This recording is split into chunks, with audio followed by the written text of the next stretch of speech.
They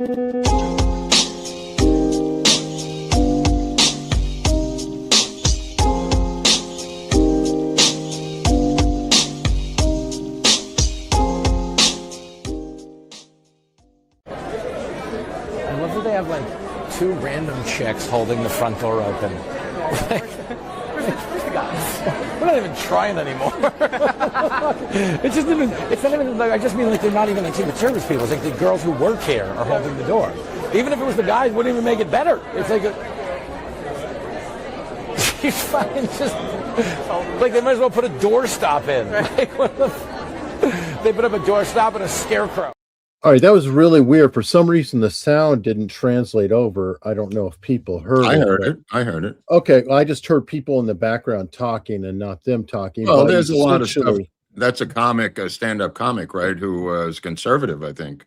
Oh, was it? I thought he was a newscaster. No. I think he's a newscaster comic type guy, a commentator comic. But nevertheless, I think he captured the zeitgeist of the evening, Eric. Yeah, definitely. Now, just to let everybody know, kind of a different episode today, hybrid thing. We've got an interview coming up later, which we have scheduled, but in the spirit of, dare I say, old school AUS or what have you, this is one of the times that Mark has been working in the background, cooking some things up, and I don't even know what he's come up with. So I don't even know. Let's feast. Let's feast on it. Well, I mean, where do you want to start? There's so much here on the plate. It's hard. I don't even know where to start. Let's start with the bullets. I'm going to say some things today that a lot of people have not thought of, and I don't mean that to be arrogant or grandiose at all. I'm just going to say things that came to my mind. First of all, I was watching. Let me start off with C-SPAN, because I was watching the event live on C-SPAN, and they covered it like it was a golf match. They go, there seems to be some shots fired, and seems to be a little bit of chaos on the floor. Let's take a look, Bob. And dude, and it was so C-Spanish, if that's a word, as to just, make me crack up just of the coverage of C-SPAN. Remember Butler Farm when they were like, he seems to have. Dude, it was so crazy. It was so crazy. Well, I'm going to say things that you might not have heard in other places. If you have heard them, God bless you. I have not heard them. So I'm just going to let it fly. You could take what you need and with these dots and lay them out the way you want. But it's kind of what we do here. Number one, plexiglass across the dais. Plexiglass was installed after Butler to crowds that were friendly. This is a hostile crowd, and there's no plexiglass for some of the most powerful people on the face of the earth. I just want to put that out there. Not talking about seeing them through an image where they're fuzzy and crazy. There's quite good bulletproof glass that they used on January 6th, that they used after Butler, and should have been in place here. That being said, we're moving on. Let's talk about the taking down of the magnetometer. They were already dismantling the magnetometer. The fat bastards who were manning this post were taking it apart when the guy did the bull rush with his shotgun past nothing. Keep in mind, even at airports, they have serpentine, snake-like passages to go through. None of that here. Keep in mind that the magnetometer should have been out on the street. None of that here. They put it all the way deep into the recesses of the ballroom lobby. Okay. He's now, and it's like on the 1 yard line for a football. On the 1 yard line. He's now hidden his weapons in a vacuum cleaner closet off of the stairs that he has sussed out because he's been in the hotel for so long, that he's been able to suss out a room that, again, has not been checked by the Secret Service. Let me go back again. The only question I would have asked at that press conference, if I was at that press conference wearing my journalistic hat, would have been, when you checked the room and the guests, did anything turn up unusual? The answer would have been, we never checked the room and the guests. And then my follow-up would have been, why not? Not only did no one ask that question, nobody responded to that question at all. You now have a wide open hotel, people coming and going, could have been Iranian agents booking rooms. Anybody could have booked these rooms. And this kid did book that room. He had relatives in D.C. Who knows if they were co-conspirators? This might be like the Surratt case. Keep in mind that John Wilkes Booth stayed at the National Hotel around the corner. And then he walked over and did his thing at the booth at the Ford Theater.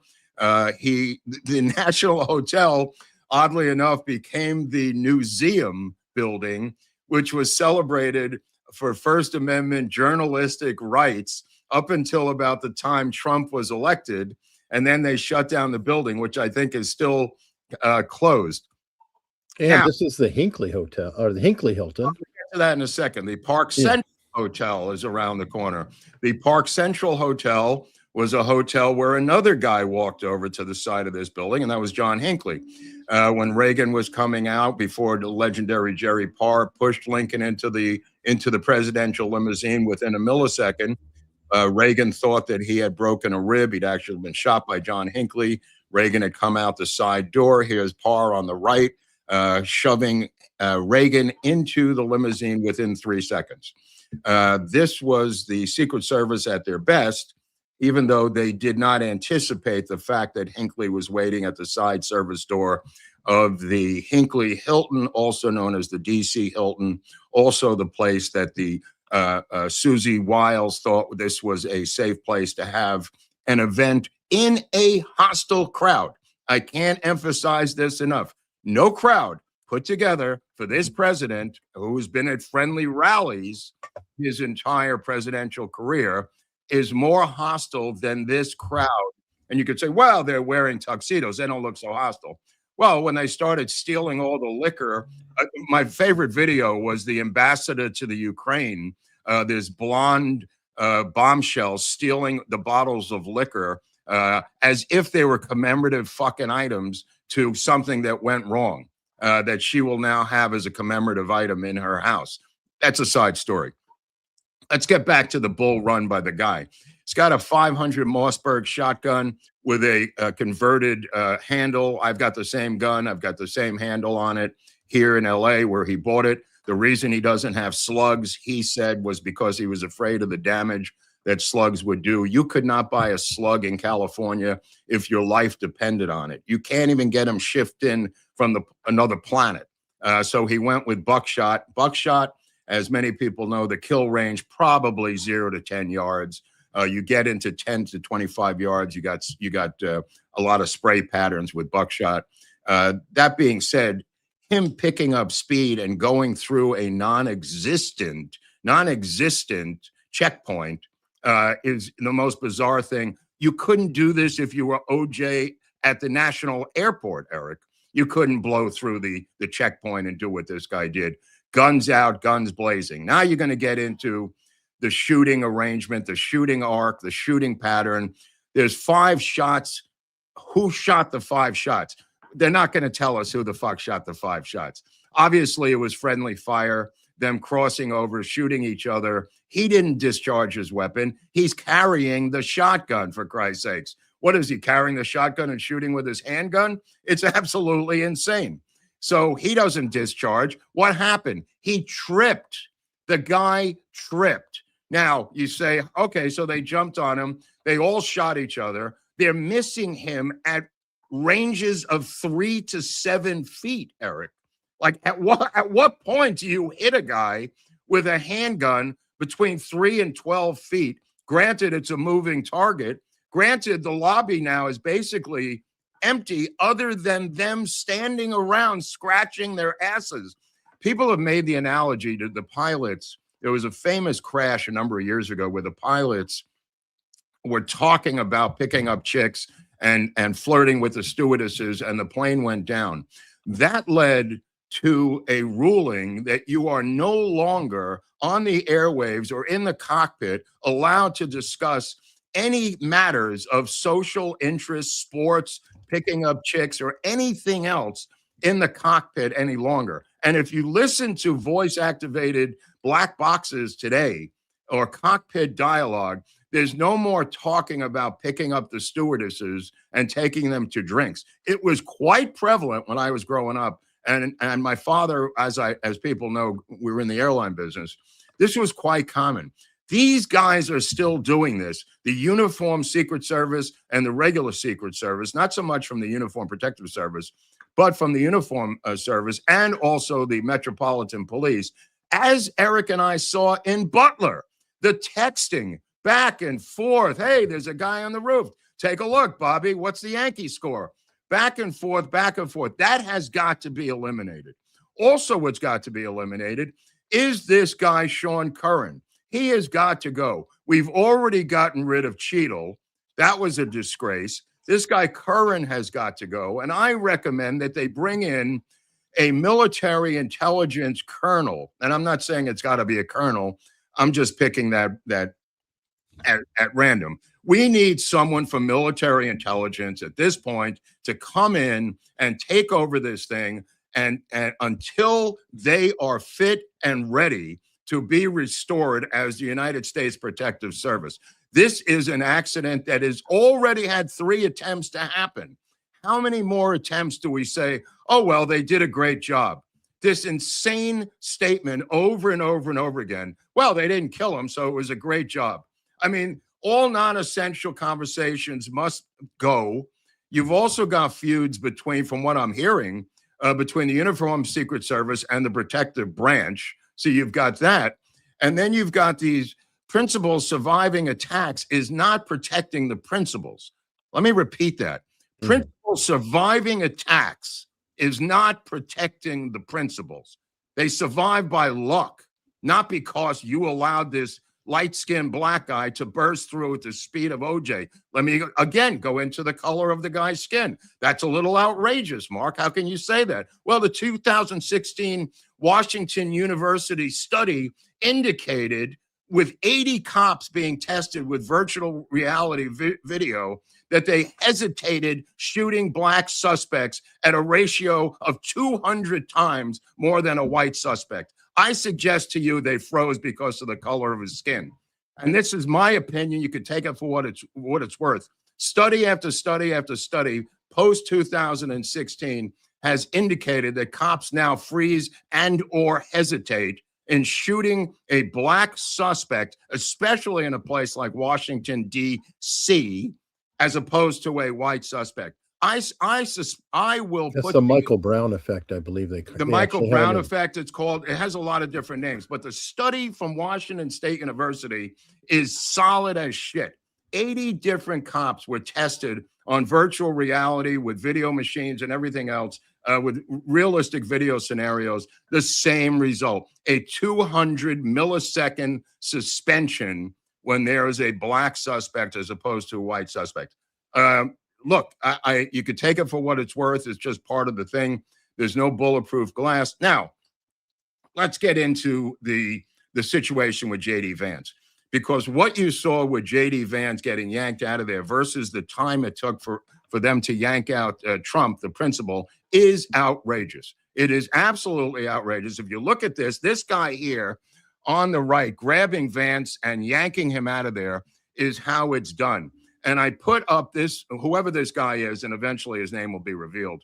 This is obviously the head of the protective service for J.D. Vance. Sure. Everybody's hiding, and they're doing their thing. This is what happened with Dick Cheney on 9/11 that Dick Cheney talked about in great detail. You are not allowed to have a discussion with your protective service about your views and how you're going to sit there and examine the situation. There is no discussion. There is no discussion. On 2 occasions, Trump has had discussions about the situation with his handlers. This cannot be allowed to continue. Trump admitted he did it again. That's on Trump. That's on Trump. You do not have to and cannot listen to the protectee talking about anything. It doesn't matter what Trump is saying that he wanted to see how this unfolds. Who gives a shit what Trump wants? Your job is to yank him out of there like this guy is doing with J.D. Vance. This is the routine. The routine with Jerry Parr was exactly the same when he took Reagan and shoved him into that limo after he was shot by Hinckley. Now, we could go back in time again to 1963, where a guy named Clint Hill jumped on the back of a JFK limo. Whatever you think of Clint Hill lying to the Warren Commission afterwards, this is the right move. This was the only guy who did this in that protective service, coming from the limousine in back of the JFK limousine. He did his job. Clint Hill responded like the J.D. Vance protector, and not like the one who was handling Trump. This is insane. Now, getting to what came out just moments ago from the woman who reports on the Secret Service, she is now suggesting, and I've been suggesting, that this has now become an inside job. And I forget the woman's name who we were just talking about before, the reporter who, well, I'll tell you this. I'll tell you right now, because I wanted to just read this thing to you about, what's her name? Susan Crabtree. Susan Crabtree. Let me just tell you what's been happening lately with the Secret Service, just so you know what's going on. These are some of the incidents that have occurred in the past year. 2 agents getting into a physical catfight outside the Barack Obama D.C. residence. Agent fell asleep on the job with his fully automatic rifle in public view. Accidental discharge, this is just a couple of weeks ago, right next to Jill Biden, shooting himself in the foot. Female agents guarding Kamala Harris had a mental breakdown. An agent was arrested for sending explicit material to a child. An agent celebrated Charlie Kirk's assassination on Facebook. This is just recent incidents that have happened with the Secret Service. Now, keep in mind, Bobby Kennedy correctly tried to remove the Secret Service from protecting his own brother in the summer of 1963 and trying to replace them with U.S. Marshals and or FBI agents, and actually wrote a bill. This is RFK Jr.'s father, actually wrote himself legislation to remove the Secret Service from protecting the President of the United States and replace it with U.S. Marshals handpicked by him as Attorney General of the United States and or FBI agents, again, handpicked by him as Attorney General of the United States.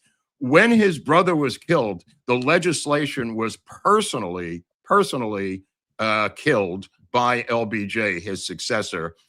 They would then go before the Warren Commission, they being the Secret Service, and the head of the Secret Service at that point told the Warren Commission that they had suffered enough, that there's no reason in even firing them, despite being drunk on the job, despite being late, despite having no response to a guy's head being blown off right in front of their own eyes.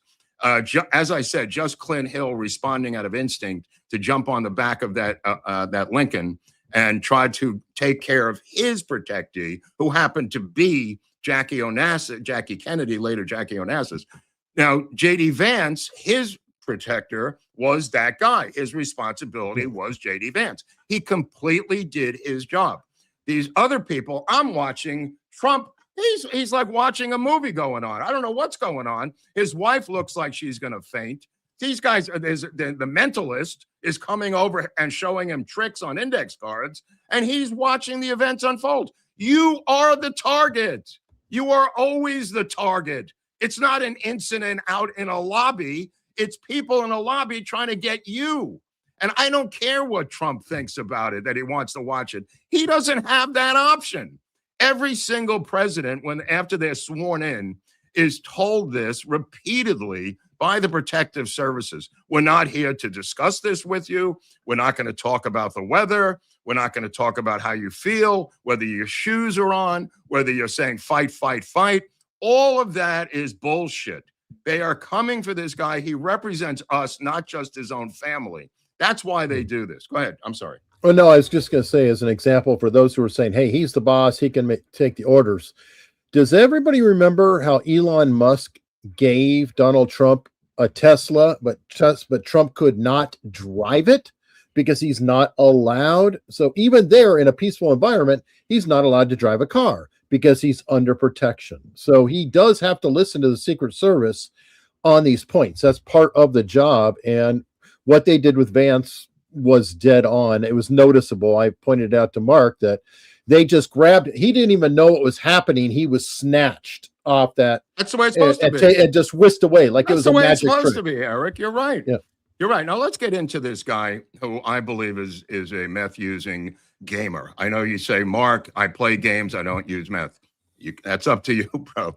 In my world experience out here in California, where this guy came from, with a master's degree in computer science, graduating from Caltech and living in the basement of his parents' house in Torrance, with no job. He worked part-time as a tutor teacher for a company that you get spot hired to teach kids who pay through the nose for SATs and other tests.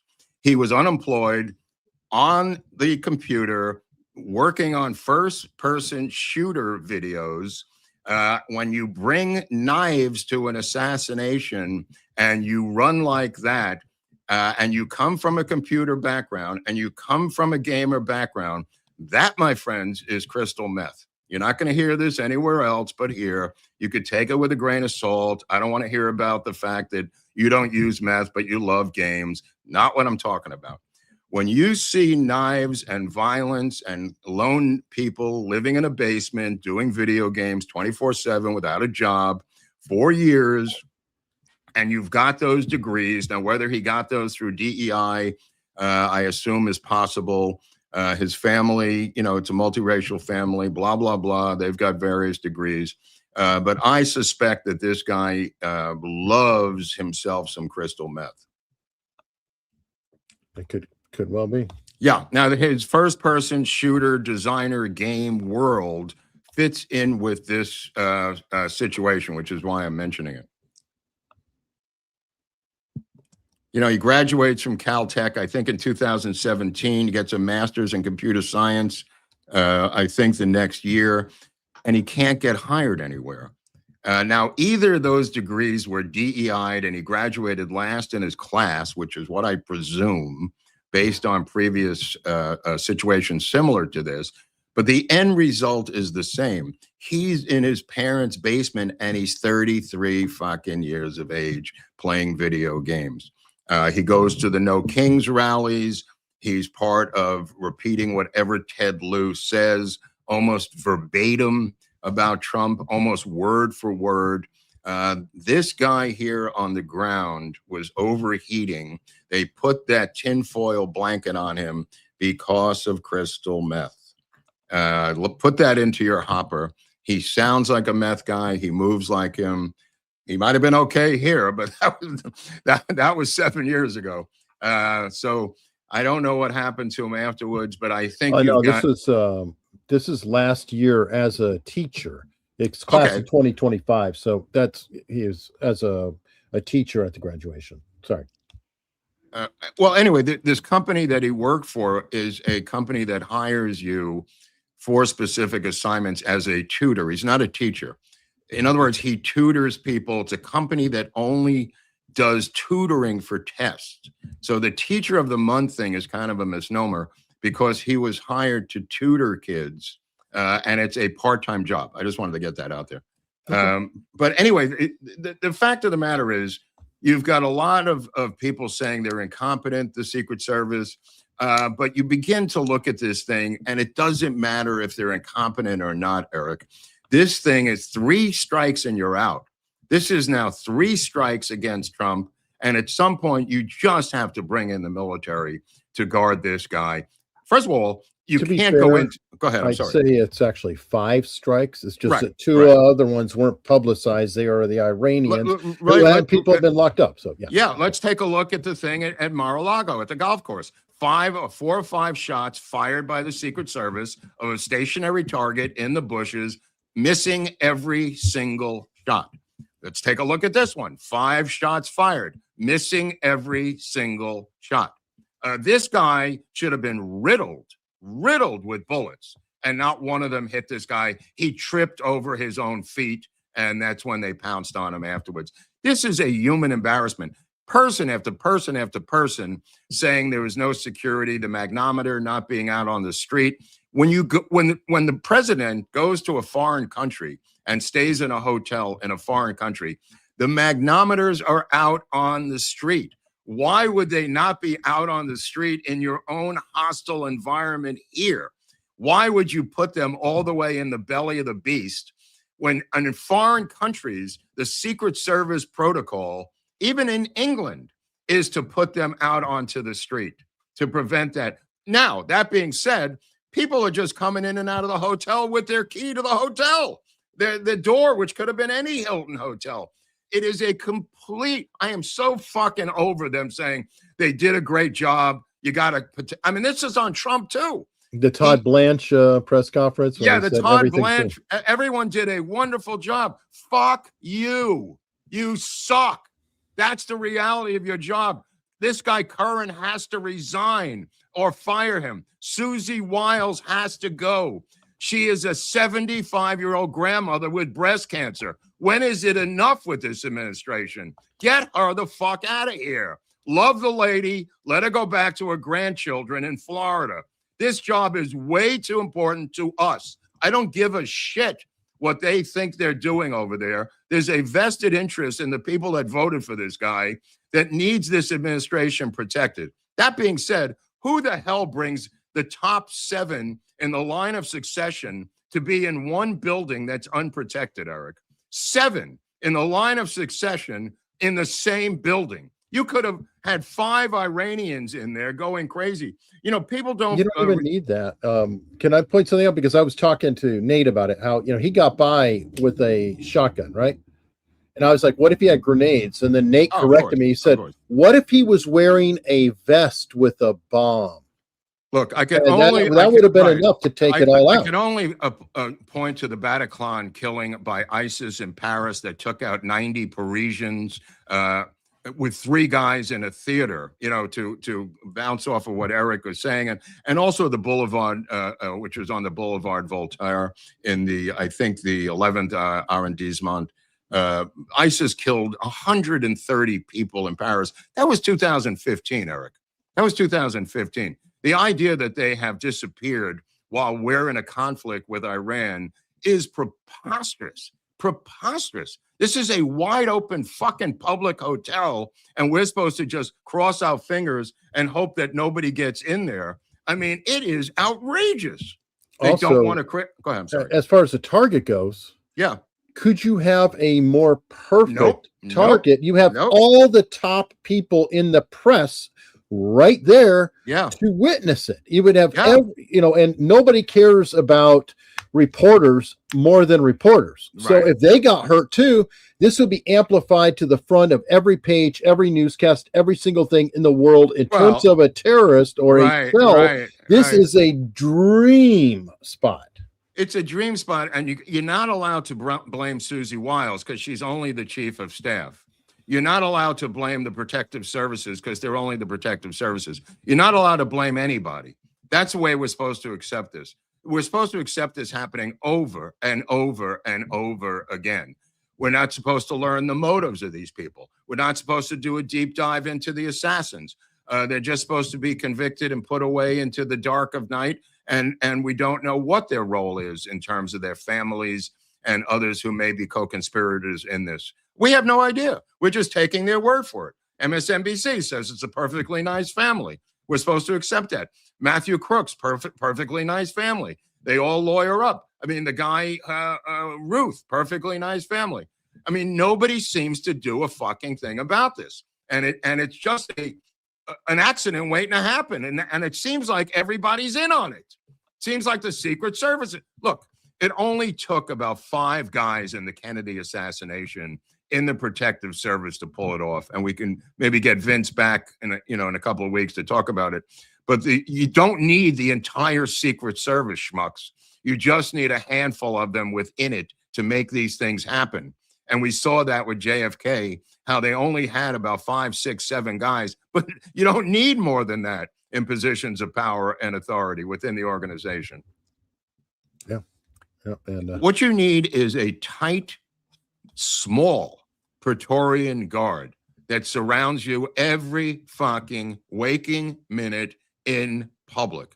This guy's out there with a mentalist on a podium. There's 2,500 people in that audience with no bad checks and no metal detector checks. I mean, anybody could have had anything in their bag and thrown it at the dais, Eric. Anybody. A guy having a bad day could have done it. You know, it's embarrassing too when you have this headline of Hinckley actually talking about it, saying, right. I had more security to do with. What a spooky. I'm like, are you kidding? Of course, the Guardian would go seek him out for a comment. Yeah, for a comment, of course. Let's get comments from previous assassins and compare it to the current situation. I mean, this has to be taken over right now by a small military unit, whether it's Green Berets, but it's got to be a tight, small unit with a military intelligence colonel, somebody with a ranking position in military intelligence for a temporary situation until and when they feel comfortable with the Secret Service Protective Service. That has to be put back under the Treasury Department.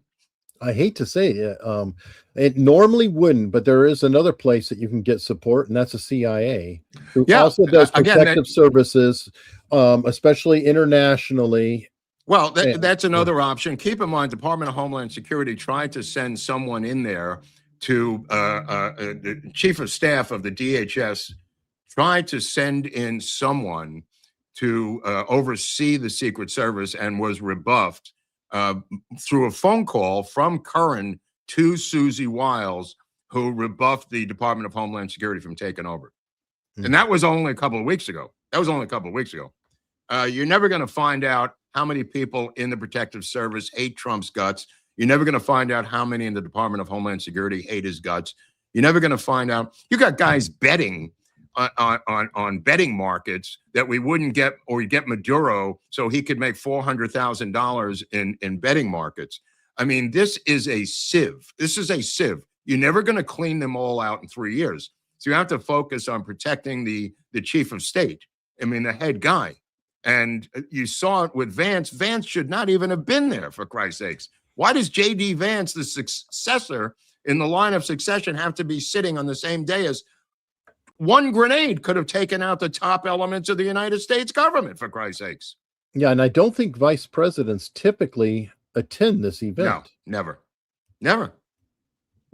never. I mean, how about just having a checkpoint? How about, regardless of where you put the fucking checkpoint, how about having a couple of tables and the magnetometer and some guys standing there physically blocking the hole in the defense that a running back could run through, like Refrigerator Perry? How about having the tables, walls, magnetometer, bodies, a fence, anything? They decided, let's let everybody roll through here. I mean, it is unfucking believable. I mean, they refused to check the windows during the JFK assassinations in Dallas. They've refused to do it. They did it in Tampa. They did it in Chicago. They just said, we're busy. We're not going to do it in Dallas. And that's put down as being, incompetent. Incompetent is the cover story to a conspiracy. That's what incompetence is. It's the next layer to protect the conspirators is incompetence. Every time I hear the word incompetence regarding the Secret Service, my mind hears conspiracy. I agree.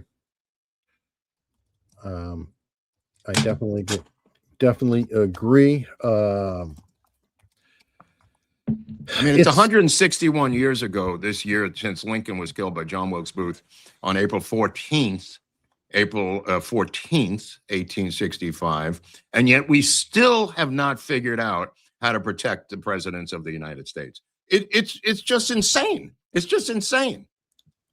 I agree. And, you were mentioning previous incidents in recent years. I stumbled across one earlier that I completely slipped by me. I did not even realize this one had happened. 2011 White House shooting. Somebody sent it to me. Have you heard about that one? Where 7 bullets actually entered into the White House. Yeah. Oh, there's a bunch of these little ones. They didn't know about it for a few days. Yeah. There's a bunch. What about the guy who got in with his knife and he was in the lobby of the White House? It went right into the open door. I mean, how about that guy? Was that the one that Rogan has as part of his routine that overpowered the female agent or whatever that got in, or is this another No, one? no, no. This is a guy who literally went all the way into the front door of the White House, was heading up the stairs with knives, and encountered nobody. There was nobody to encounter. I mean, this is absolutely crazy. And it's got to change now. I mean, there's got to be some emergency thing. This bullshit story that they're meeting with Susie Wiles, they just keep responding to pressure. They respond to media pressure and they hope it goes away. You know why? Because Sean Curran is a good guy. He's a very good guy. It's like taking a beat cop and making him the chief of police because he was there when there was an incident. This guy was a... Well, I was going to say, I have to point out the guy who did make him chief of police is his protectee. It doesn't matter. That's what I'm trying to tell you in this rant. Fuck what Trump thinks. I don't mean that, fuck Trump. It's not relevant. It's just not relevant. Just because the beat cop was the guy that saved your wife, you don't make him the chief of police. That's what he did in essence. He was the guy there holding him up and not taking him to the ground, not dragging him out, taking minutes after minutes after minutes to get him out of Butler, Pennsylvania.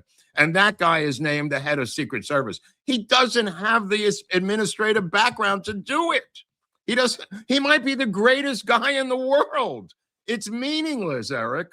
No, it's meaningless. Yeah. But I'm saying that Trump does share a little bit of the blame. Again, his hiring practices, which we talked about. And again, but we have practices and we have needs as guys and women who voted for him to keep him alive. He's not the only decider. Let me put it this way. If he was getting drunk and naked and running out in the street, would everybody say, all right, well, it's up to him. He's the commander in chief. Or would you throw a blanket on him and put him in a car?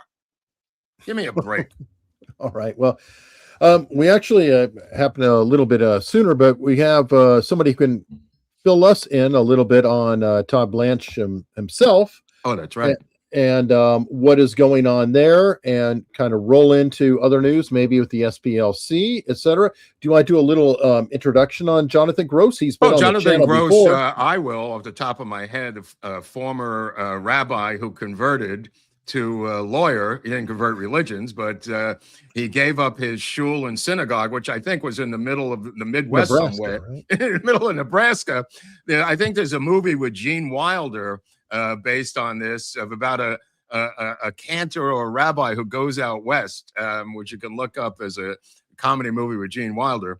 But this guy actually did it, and Jonathan went out and became a lawyer and gave up his congregation at that shul to become a lawyer, and then was apparently the only one with the chutzpah, and I say the word chutzpah, to offer to defend the January 6th political prisoners who were rotting in the gulag of the DC jail in the most egregious civil rights violations in American history.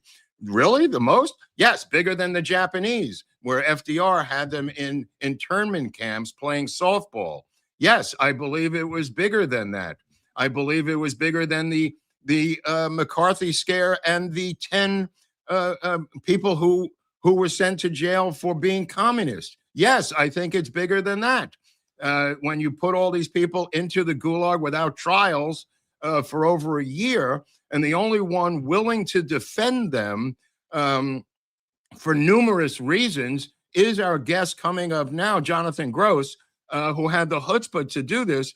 Everybody else was scared off, scared shitless, blocked by the DC bar, a million other reasons. But this man, one random rabbi with a dream, came into that gulag and began defending them. So we'll bring him on right there with random rabbi with a dream, Jonathan Gross. I hope you like that introduction, Gross. I hope you like that. That was I have to say, hands down, that was the best introduction that I've ever received, ever. Well, was I wrong? I think I was correct. No, there. Every word was right. Every word. So, okay. First of all, I got so much to say just based on your introduction. Go ahead, Bobby. Go ahead. I'm going to say, first of all, you're the first person who has the guts to say that it was the worst in American history worse than the Japanese. Yes, yes. That's what people bring up. Yes. But you're absolutely right. Not even close. Yes, I mean, if Japanese was bad, there's no question about it. So if you don't like the Japanese, you'll hate J6. That's number one. Well, how number was the J6 softball team, Jonathan? Yeah, right, exactly. How good did they play? Tell me about their sushi that they had. Exactly. But so what I want to say though is that I don't know if you know this, but did you ever read the NPR hit piece on me? No, I did. I ever send that to you? NPR did a hit piece on me. Okay, when I was in the government, they learned I was in the government. They learned I was in the Weaponization Working Group, which, by the way, it's still a mystery how they learned that because I didn't tell anyone. And I told the people in DOJ, I said, I think that somebody's getting information on the outside, and let's just back up for a second and tell the audience how you got involved with the J6ers. Let's go back a little bit. Okay, fine, because I definitely wanted to. I just let me finish. Yeah, we will. We'll get to that. We'll get to that. Okay, fine. So my story is I was a rabbi, and then I left the rabbi business and I became an attorney, and I was doing civil rights, civil litigation. I was suing the evil government. I never practiced criminal law. And when I saw what was going on with the J6ers, my wife and I were sitting around and we said, why isn't anybody doing anything? And she said these famous words that she has lived to regret: you have to do something. So she hates that story now. But so I quit my job and I tried to help as many J6ers as I possibly could. I kept saying no more, but they kept calling me because, as you said, there was nobody representing these people. Nobody. No one. And there were all kinds of famous attorneys who were way better than me, who were far wealthier than me, who had made their money, who had made their careers, who had nothing to lose, and they just wouldn't touch these people. And but I did it. You're right. And there were a few really brave people. Others I was honored to work alongside. Others who were unbelievable legal warriors. And I was honored, frankly, to represent some of the most unbelievable people who were some of these, grandmothers, senior citizens, who I represented the toughest ones, the ones who said, I am not going to plea. I want you to fight like hell. I know we're going to lose, but make them bleed. Right. And oh, my God. Wow. Those are my clients. Wow. You got to like that. I heard Mark Halperin this morning talking about the pardoning of the J6ers as being one of the most egregious things that the left complains about. It's insane. Absolutely insane. It's insane. And not only that, everything was so egregious because I'll just give you an example of just some of the grandmothers who the prosecutors and the judges said, the judge said, in one of my grandma cases, she would not bow. Her name is Cindy Young. She wrote a book. It's on Amazon called Unbowed, about her thing. Right. She said, I will not plead no matter what. And she was she was not a young lady. But she was a tough lady, and the judge was so upset at sentencing. He was like, "Why can't you just apologize? Why can't you just? If you did, I would have given you probation." Instead, he sentenced her for walking into the building and walking out. He sentenced her to 4 months in federal prison. These sons of guys, and it was egregious, really. So they're like, I mean, I don't want to hear it, but yeah. So what were the conditions? What were the conditions? Tell people at home what the conditions were in that DC gulag, as you recall it. I'm at my computer. Go ahead. Let me see if I can pull up very quickly. I will pull up the Halperin piece too while you're looking. If you want. Just throw this Halperin thing in there for a second. I'll just pull up very quickly. Hold on, let me plug in my thing. Basically, what happened was in 2021, in October, November of 2021. Marjorie Taylor Greene and a few other congressmen, but really led by her, to her credit, whatever everybody wants to say, she went there down to the DC gulag to draw attention to the case. And it caused a great stir up. So the marshals were embarrassed. You see, when you're pre-trial, all these people were held pre-trial. So when you're pre-trial, you're in the custody of the United States Marshals. You're not in the custody of the Bureau of Prisons. So, and they're not in federal prisons. They're usually in local places like the DC jail, which is a local jail. Right. So what happened was, because Marjorie Taylor Greene went to the jail and it was all of a sudden being reported how horrible this was, and they blocked her from access to the jail. So the marshals, they said, okay, fine, I guess we'll have to take a look at this, right? So the marshals took a look at it. Here it is. And they produced a report. This is I'm going to read you some of the conditions that the marshals experienced. Please, okay. This please. is what they saw. All right. Please. They wrote this report. You can find it on the internet, November 1st, 2021, memorandum to Quincy Booth, the director of the District of Columbia jail, the DC jail. And it's from Lamont Ruffin, who was the acting United States Marshal in the District of Columbia. And he said, we found egregious, this is what we found, these systemic failures. And I'm going to read you what they found. Water and food appeared to be withheld from detainees for punitive reasons. In the United States. Meaning, you're talking about the United States. Okay. Pre-trial. You tell me. So they're innocent. They haven't even been charged with. They haven't even been done. And by the way, some of them, like Lisa Eisenstadt, she was there for misdemeanors, basically, with that stupid 1512 charge. Right. And they're all being held there. One thing about the misdemeanor, I just want to jump on that for a second, because last time I checked, a misdemeanor's maximum sentence is 1 year. Yeah, but they supercharged the misdemeanors. They charged them with a 20-year felony for obstructing an official proceeding. So you trespassed, but you trespassed at the wrong time on the wrong day. So now instead of a $50 ticket, you get a 20-year sentence. And you could be held pre-trial because you tore the fabric of democracy. Right. It's in the book, The Fabric of Democracy. The Fabric of Democracy. Which Show me it this could be made out of wool. It democracy. could be a schmata that they found at J.C. Penney. It could have been a pair of pants that they tore, Jonathan.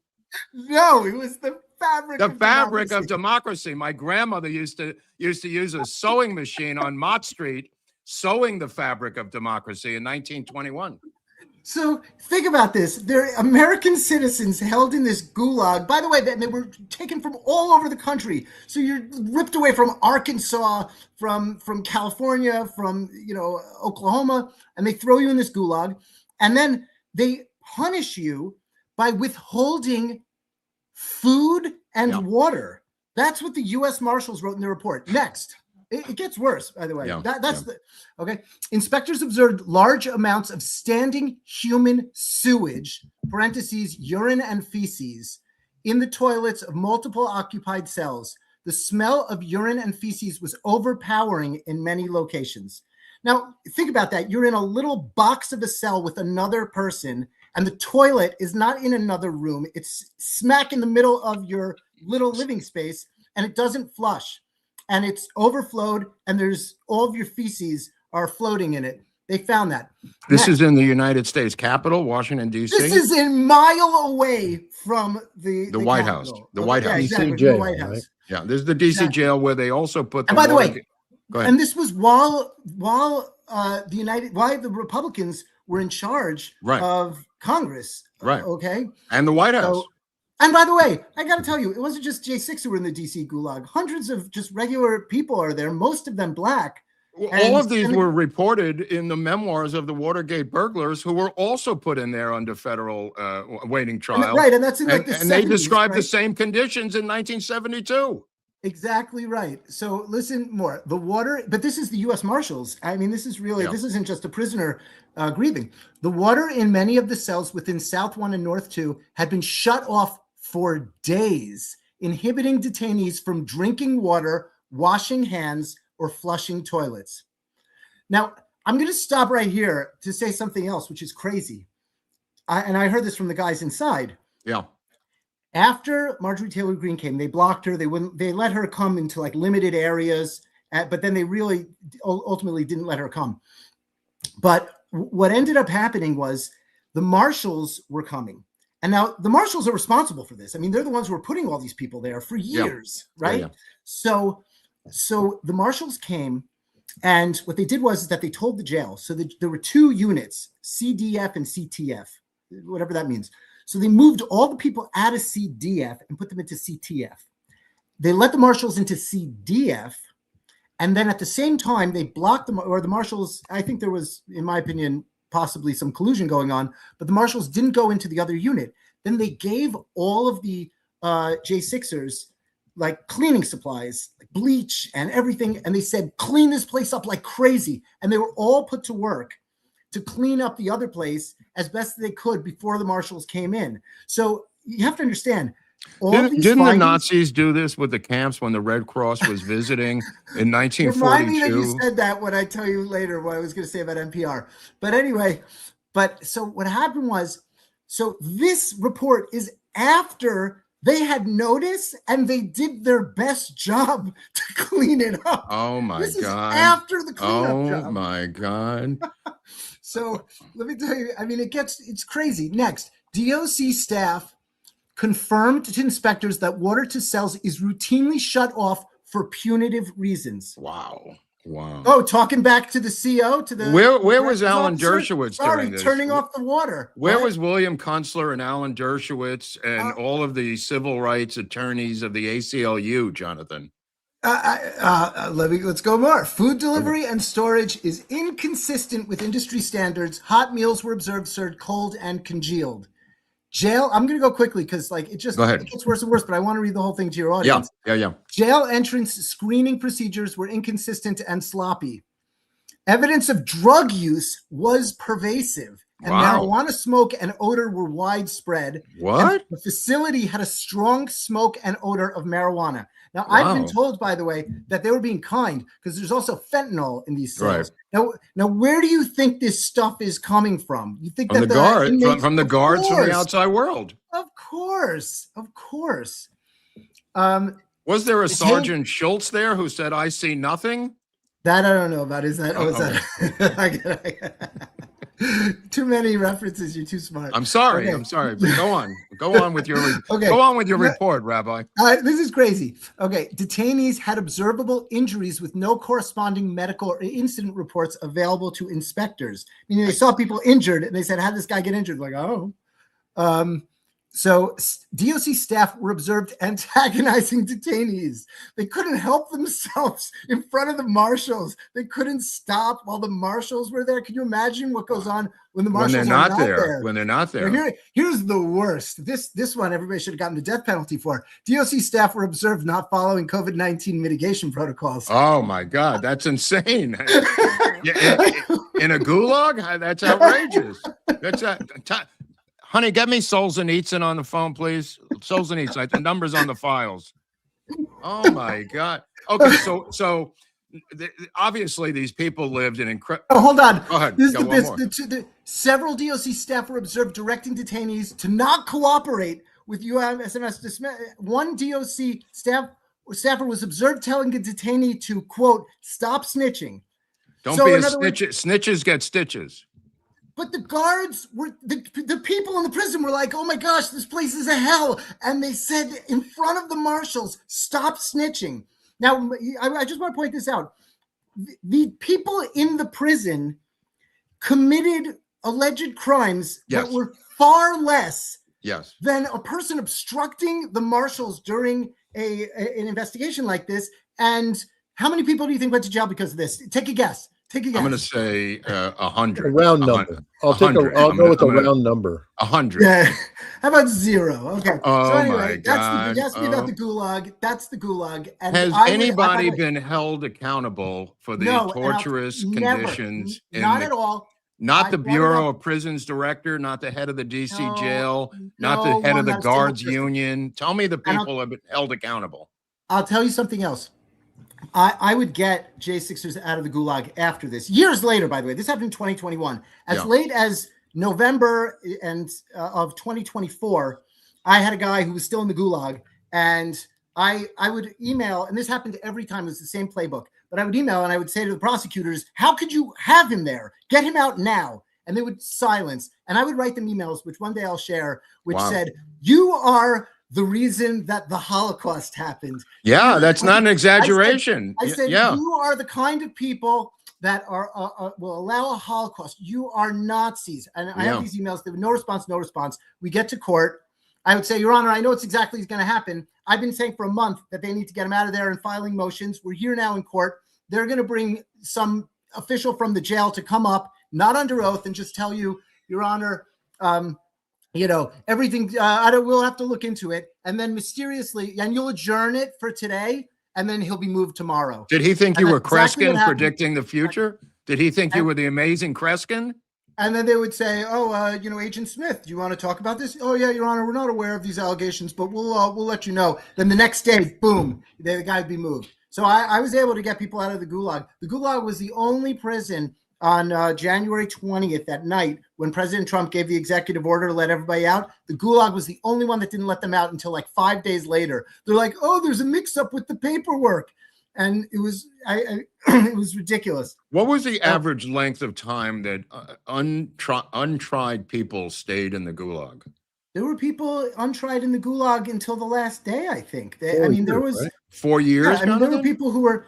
I don't know if anybody was there for 4 years. No. Pre-trial, but Jake Lang was probably the number one. And by the way, it's not only the Gulag; they would do what's called diesel therapy. Enrique Tarrio was moved 40 times, over 40 times. He has a spreadsheet.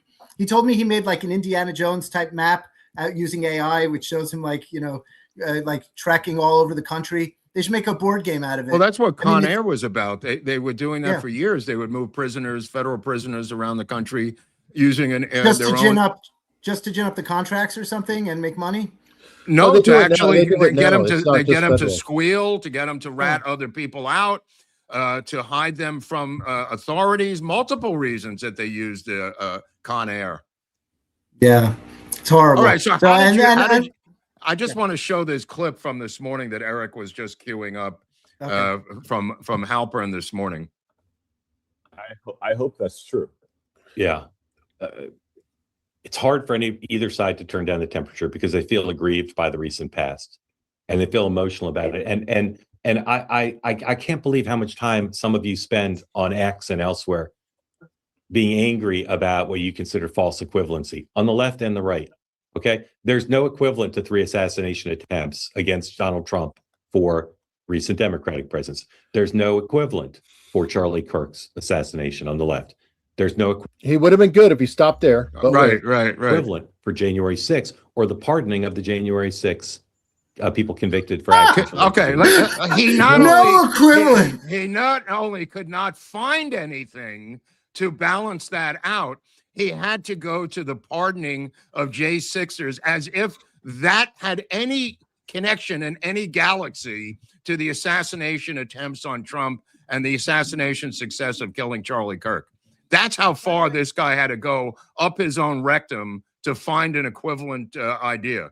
And that clip explains exactly why they did January 6th. Because they needed a narrative to say that whatever the left does, they can murder us and assassinate people, whatever. But we did January 6th, and that was worse than the Holocaust. Right. So everybody knows it was worse than the Holocaust. In fact, the J6 movie, I think Liam Neeson is going to be in it and a bunch of other people. Emmis, listen to me.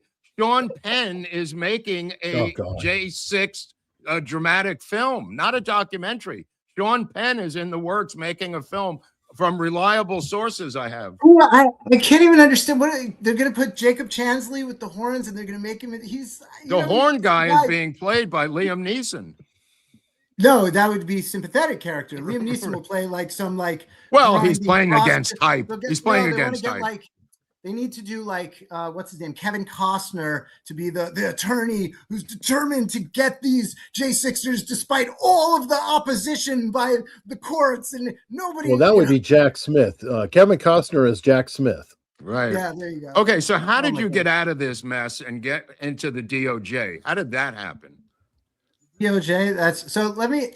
What happened was, I'll tell you how I got into the DOJ. How did you become a member of the DOJ, and what the hell is going on there? I'm a very loud guy. It's ultimately only the will of heaven that I got into the DOJ because it doesn't make any sense. Right. I don't have the profile. I didn't go to Harvard or Yale. I'm a second career. I never worked for a big white shoe law firm. I'm not, everything I've done is pretty much on my own. So I didn't have any institutional connections of any kind. However, I became very good friends and still am, I want to say, with Marjorie Taylor Greene. And she was in favor during the transition period. Everybody loved her then.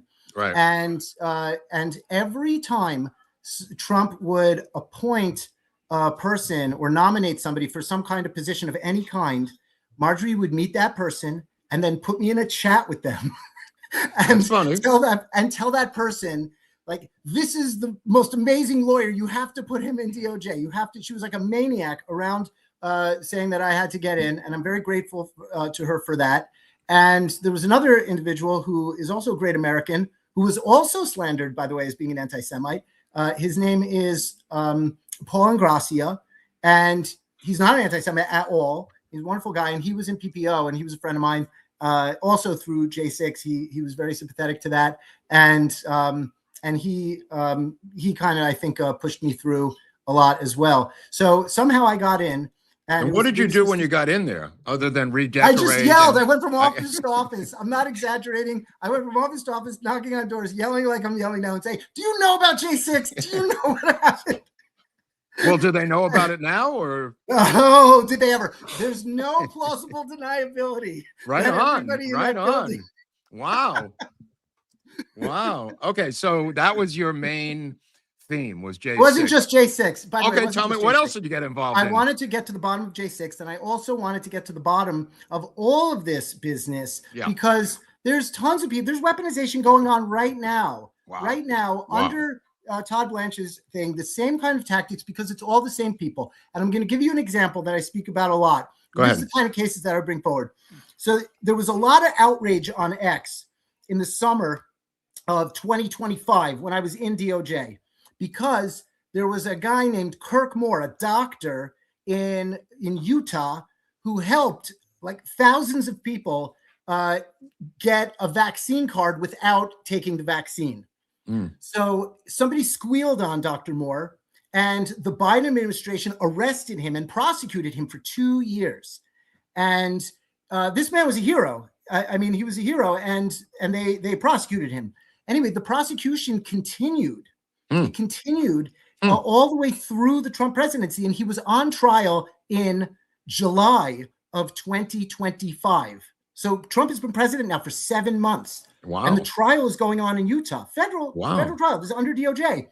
Everybody's screaming about it on X. I mentioned it, as well as many other cases like it within DOJ, deaf ears. Then all of a sudden, in the middle of the trial, like halfway through the trial, Pam Bondi tweets out, she was the AG at the time, she tweets out, "Marjorie Taylor Greene just brought the case of Kirk Moore to my attention, and she's a warrior for weaponization. This must end now. I'm dropping all the charges." And they dropped all the charges. Guy went home.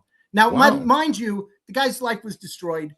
2 years of hell. If you've never been through it, 2 years of hell. His license was at stake, his business, his employees, his family, his health, everything, right? But okay, fine. He doesn't have to go to prison now. He was facing 35 years in prison. 35 years. So that's gone. But this is the problem. What about the prosecutor who did that? Yeah, what about him?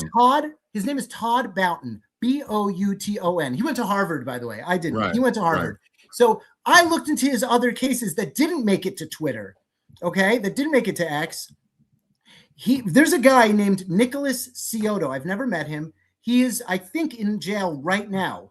If he's not, he's been released. And he's under Is Todd Boughton still in the DOJ? Yes. Okay, yes. I just want to point that out to the audience. I was going to say that Todd Boughton is still there. I looked at his other cases. There's another case, a guy named Nick Cioto that nobody mentioned on social media, his thing, he made these very good fake vaccination cards for people. And he was selling them for a profit of like $3 a piece. I just want to say I bought some in China and was doing the same thing. But go on. They looked exactly alike. Go on. Don't say it. Nick Cioto is still in jail for doing that. That's what I'm saying. I never did what I just said. I just made that good. Up. Good. Because don't let Todd Boughton hear you. Todd Boughton, I never did that, Todd Boughton. Todd Boughton's still with the DOJ. Nick Cioto is still in prison. That guy's in prison for selling fake vaccine cards. Wow. And I didn't sell them, though. I gave them out. It's part of a National Lampoon cutout, okay? Let's just be honest. So I'm just saying is that, like, what's going on? Why are the same prosecutors who did all the stuff that we, by the way, that's just egregious cases. How about every prosecutor who did what's called a trial penalty, where they said to you, you better plea, because if you don't plead to this for 1 year, I'm going to slap on some bogus garbage thing for 20 years. Or worse, oh, you're not going to plead? Well, guess what? Your wife she worked for the business also as secretary. I'd hate to make her a co-conspirator. They always and go children after will the be wives orphans. or adult children, don't they? Yes, yeah, all the time. It happens routinely. Right. So, and every American knows that. I mean, every American who's paying Not attention every knows American, it. but they Yeah, should. every American who's paying attention understands that. But but when I talk to Americans, my wife and I she jokes, we're only invited to dinner parties once. I like that. I like to I talk, but I'm saying when I talk to people, they don't care. It's because, well, guess what? It never happened to them. But the people that talk to me, who come to me, who are the victims of weaponization, like they understand what it is. But well, they came for the Jews, but I wasn't Jewish, so I didn't do anything. I say that all the time. That's no, exactly really? Right. I do. Well, I've heard that reference. That reference I know. Okay, so let me ask something. Does the top of the DOJ have any control about what's going on the bottom? 1,000,000,000% for sure they do. They can get rid of all of this with the stroke of a pen. The same way that Pam Bondi, with the stroke of a pen, dropped the case on. So what is the problem of controlling this organization? Todd Blanche was the deputy. If you look at the org chart, it goes all of DOJ, the deputy, then the AG. So everything while Pam Bondi was there filtered through Todd Blanche. And Pam Bondi, from my understanding, didn't even move to DC. I didn't see her around the building that much. Wow. But whatever. Todd Blanche has been running this show the whole time, right? Right. So who is Todd Blanche? Todd Blanche, think about this. It's a lifelong Democrat, right? He was a lifelong Democrat. He converted, he saw the light in 2024. I'm wondering who he voted for. I think a little later than that, Jonathan. I think a little later than that. I think it was December 31st, 2025. Still pending. Yeah, still pending. But listen to this. He was a federal prosecutor in the Southern District of New York, which is the worst leftist lawfare, whatever place. That's right. Guess he was there for 10 years, all of the years of Obama.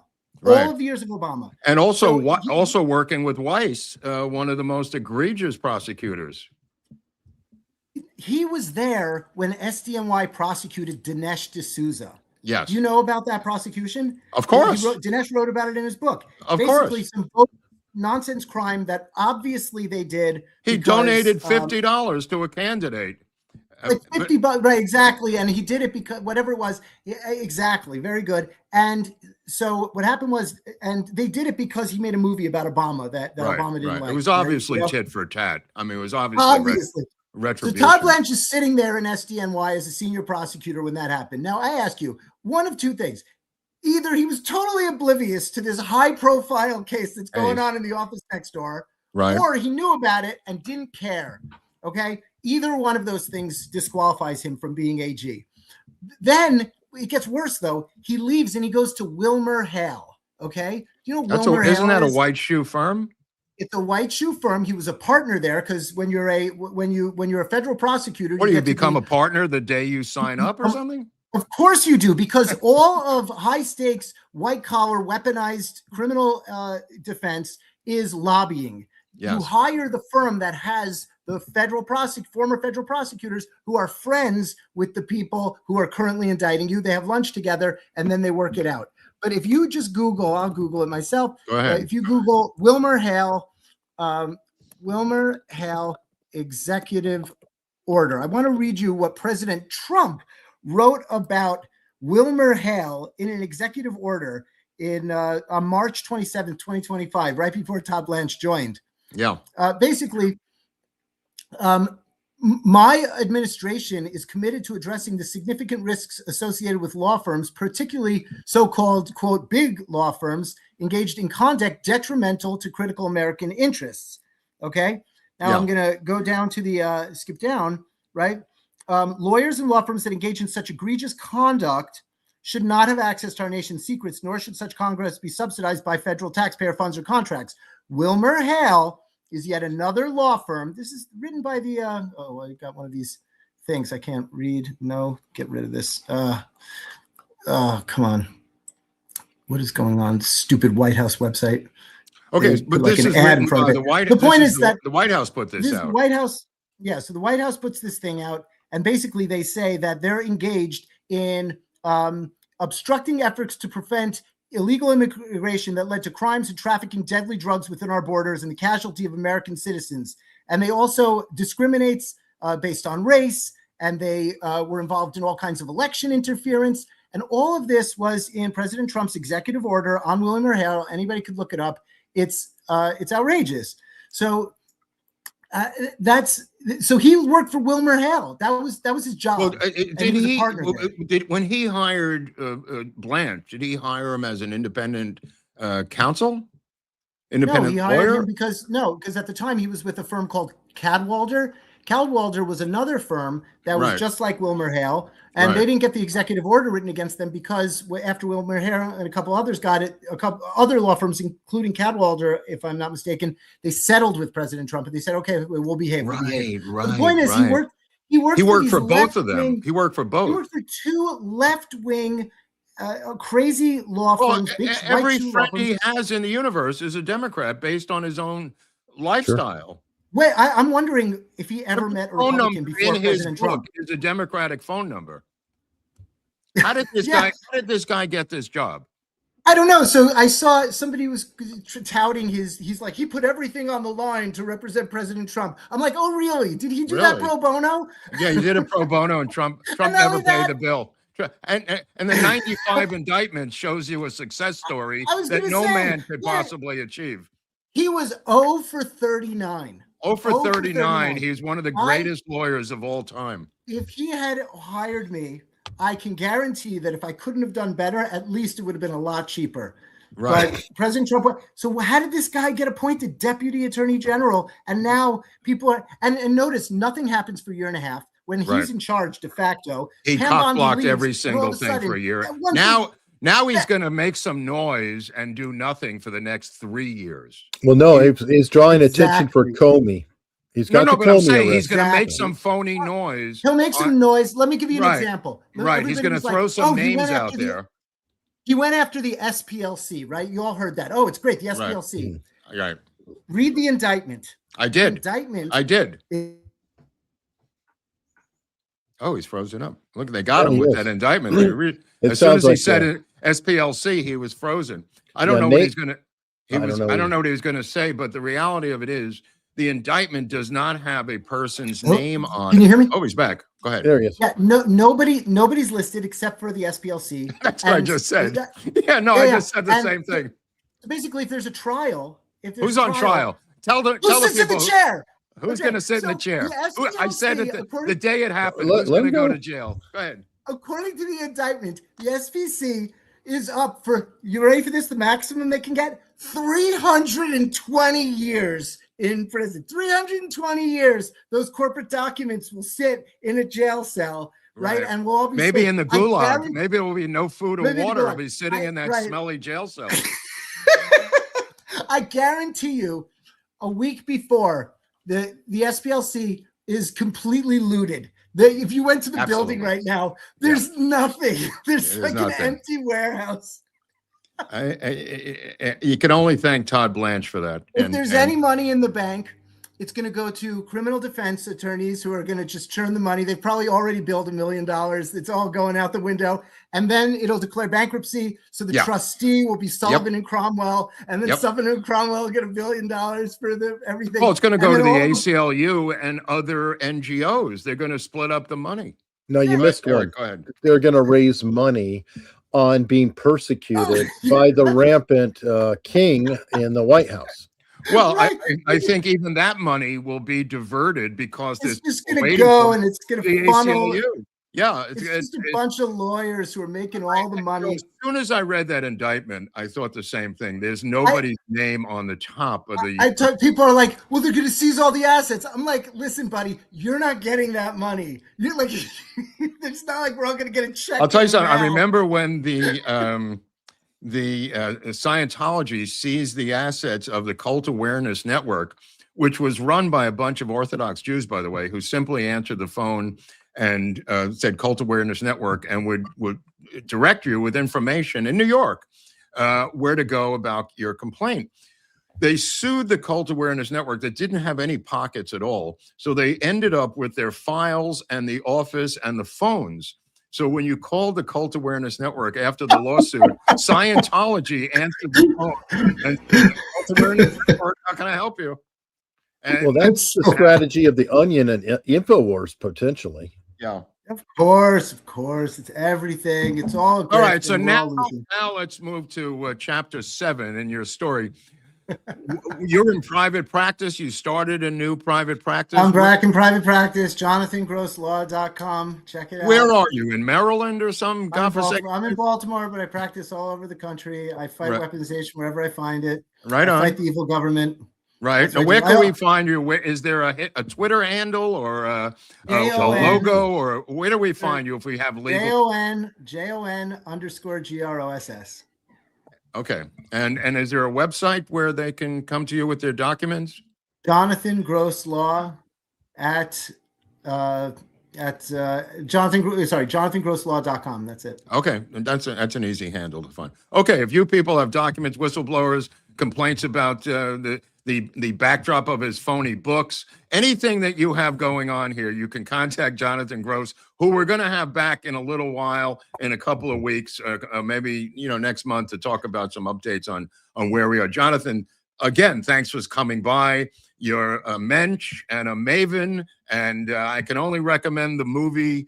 What was it? The Cisco Kid with the Frisco Kid. The Frisco Kid, not the Cisco Kid. The Frisco Kid, which is a similar story to Jonathan Gross's. It's actually a biopic about his life, played by somebody who is exactly like him. Jonathan, thanks for coming by and explaining this entire mess to us. Thank you. Thanks for having me. Okay, boy. All right. Got a busy day, and real quickly, I want to jump over and look at take care of some business, and that would include super chats. We've got a few that have come in over this time. Pamela said, "Happy Tuesday." Always happy to hear from Pamela. Thank you so much. First down, 2 balls, third period. What kind of a username is that? It's like a full funny sentence for a username. Is it Friday yet? No, it's Tuesday. But thank you. Let's see. 4 families, 1 bed, 1 bathroom. Good evening, everyone. Is this like a home and garden crowd here? Weird bunch of names. Yeah, it is. Thank you. Anthony Madison from Australia. Again, he's back, and he's changed his mind again. It's back to being Trump's fault. And then Anthony Madison said, Sonny cleared of all charges. So he said it was Sonny's fault last time, but Sonny was cleared. Back to Trump. 1 Warsaw A. Helena is a new member. Thank you very much. And she also gave us $20 Canadian and $10 Canadian. Thank you. Thank you so much. Very, very generous of you. We deeply appreciate that. K-Dog said, awesome show. Was there a copy of Catcher in the Rye in the suspect's room? You're talking about well, that's a good question. He probably had the manual on how to, play these video games. It's an updated version of Catcher in the Rye. Well, there was another one too. Day of the Jackal. Wasn't that in somebody's? Yeah, and that's another one. Yeah. Also, you can Google the NPR hit piece on Jonathan if you'd like. We didn't have the time to actually read it out loud, but it's a long piece, and you can Google that thing to find it yourself. Oh, for sure. And we'll definitely have to get him back. I mean, he hasn't been. Actually, we haven't had Jonathan on since November 2024. Okay. Because he was there for our big election night extravaganza. Okay. He was one of the cool people. Teddy Ballgame on Rumble just said, did Ilhan Omar really say World War XI in a recent video? Unless it was AI, apparently they're saying she did. I think she probably did a Biden. Remember when he said, next sentence, please, or whatever, or she's just reading the teleprompter, really doesn't give a damn probably about World War II and just sits there looking, World War XI, ... I wouldn't be surprised. I don't know how anybody could do that. I'm sorry, especially being in the United States government. Oh, I agree. But maybe I don't understand. She's really not reading an it on a American. teleprompter. Even a non-American, I think, would not say World War XI. I'm sorry. I don't know who would say that. Somebody really, really stupid, obviously. 32267 said regular unchecked guests to occupy rooms dumb. Allowing outside protest crowds close enough to jump on president's car, dumb. Not having elite military protection of president at all times, retarded. Yes. Yeah, that's true. I mean, the fact that they did not go room to room and investigate who was in those rooms, right there is a complete collapse of protocol. Right there. Who's in the rooms? We don't have time. We don't have time. The thing was on the books for a year, by the way. So it's not like he made an appearance out of nowhere to say hello to some people at an event. This thing was on the books for a long time. Every single year he's supposed to come, and he didn't because of political reasons. Right. And they had agreed to do this with more than enough time in a foreign city called Washington, D.C. So it's not like they had to go to Buenos Aires to do this. This is in their backyard. Still didn't do it. 2 inches away from the White House. Couldn't be bothered doing it. Couldn't put the magnetometers out on the street. Couldn't have a blockade to stop people from coming through. Could not search people like it was an airport. 80 different things happened trying to make this a successful assassination, which luckily did not happen. But that's just luckily. I know, and all we can do, and unfortunately, because of people who are staffing everything, I don't have much confidence. You know, the best hope could be, okay, got lucky. Let's look at all the protocols. But this is the third got lucky. People. We don't even know the ones that they didn't, that we don't know about where they got lucky. There might be 30 of these, Eric. I mean, how many times are you going to keep rolling the dice here before you clean fucking house? I mean, what does it take? What does it take to do something here? I'm afraid I'm not going to answer that question for obvious reasons. Well, it's a rhetorical question, so you don't really have to. But. Big Bill 767, great show. Love the guest. Happy 23rd day. What is it? The 23rd day? of the month or something? I don't know. I just looked. Today's the 28th, right? What's today? The 28th? Yeah, it's the 28th. Maybe you meant to make it a 28th. I don't know. Well, you want to tell them about the meetup, or what do you want to do here? We can. I've just got one more here. I'm sorry. Four families, one bedroom is actually formerly Charlie Don't Surf. And you want to say communism sucks. So I remember. Oh, so Charlie that's the same guy? Yeah, they're playing games. They're dancing around, changing their names. To avoid the authorities? I mean, what is their motivation to change these names? Hard to hit a moving target, I guess. Okay. Yeah. So, okay, yeah. Let's talk about said meetup. Go ahead. You talk about it. I've talked enough. Okay. So I am going to make things up as I go since Mark set things up. Essentially, we will be meeting up in Anaheim, California. The venue, though, is in Garden Grove, California. No. Let me. Thank you. Let me do this. We're going to be at the Anaheim Marriott in the middle of fucking Anaheim, California, where you could go to the Angel game or across the street, literally to Disneyland. They have a little cart that takes you back and forth from the hotel all day long. You could go to Disneyland if you go to the Anaheim Marriott, for which we have a discount code, which Eric will present when you sign up for the meetup. The code gives you. I got my tickets to the meetup. Hope to see you there. That was quick.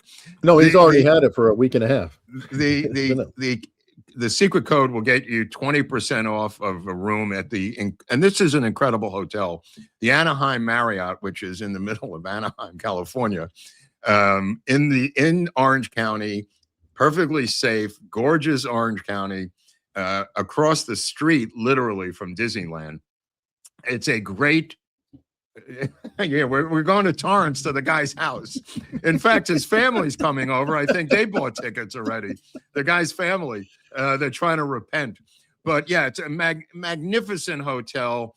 We've got a great ballroom. You're going to get dinner, and then we're going to put on a show, and we're going to have a Q&A after the show in this ballroom. It's going to be a number of hours, I think from 5 to 10 in that block. So dinner from 5 to 6. And we've selected a buffet. There's a chef. I mean, the hotel makes it. It's just a spectacular event. June 27th, which is a Saturday night for people. So you got 2 months to get off your fat ass and put this together. Absolutely. You got 2 months to get it together. There's a link in the description, and it's actually been in the description for the last 3 shows underneath with a link.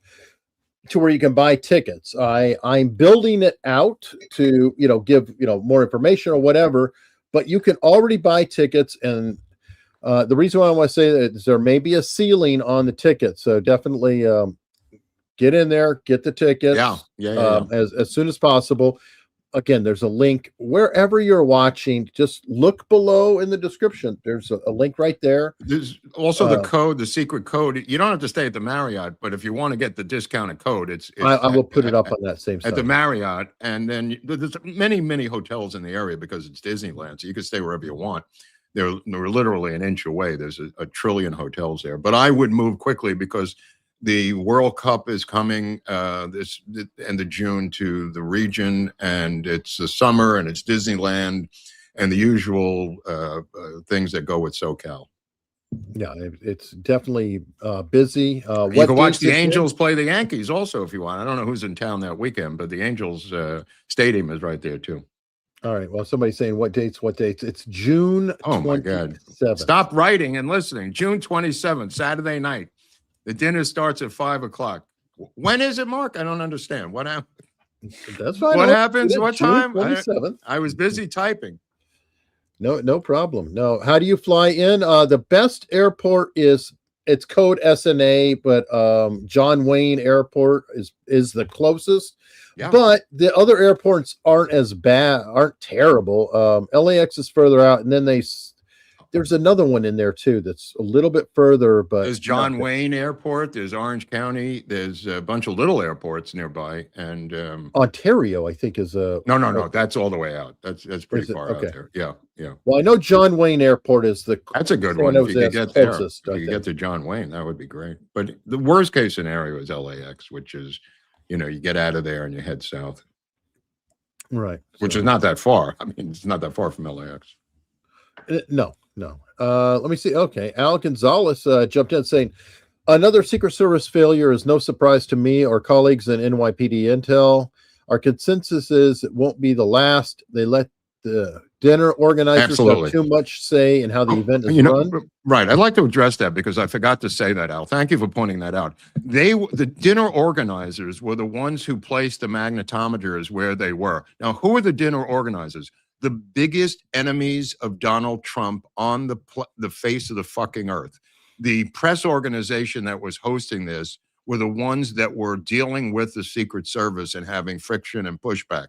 Think about who you're doing. It's like going to the American Communist Party and saying, we're hosting this event. Can you help us with security, please? I agree. And that's why it's... Thanks, Al. I forgot to mention that. Thank you. Let me see. Okay, now I think they're they're punking me. How do we fly in? What airport? Anyway. That's the only way this could happen is to have incompetence is a cover. I can't. Have you seen our episodes ever? Incompetence is the cover story that is the first layer when the conspirators are being peeled back.